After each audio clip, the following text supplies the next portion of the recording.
আসসালামু আলাইকুম। আরেকটি নতুন ভিডিওতে স্বাগত। আজ আমরা উপবৃত্তি প্রদানের তারিখ এবং কত টাকা করে প্রদান করা হবে সে বিষয় নিয়ে আলোচনা করব।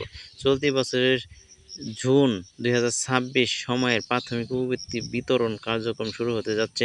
প্রাক-প্রাথমিক থেকে অষ্টম শ্রেণী পর্যন্ত শিক্ষার্থীদের মাঝে এই উপবৃত্তির অর্থ জাতীয় সামাজিক নিরাপত্তা কৌশল অনুযায়ী সরাসরি মায়েদের মোবাইল ব্যাংকিং অ্যাকাউন্টে জি2পি পদ্ধতিতে প্রদান করা হবে।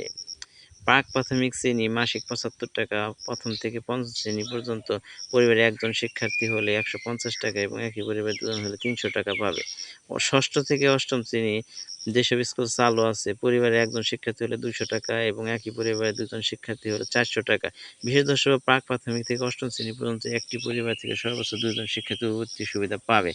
টাকা প্রদানের সর্বশেষ তারিখ প্রাথমিক শিক্ষা অধিদপ্তর ও আইবাস কর্তৃপক্ষের সর্বশেষ তথ্য অনুযায়ী ১২ জুন ২০২৬ থেকে প্রধান শিক্ষকের জন্য উপবৃত্তির চাহিদা অপশন চালু হয়েছে।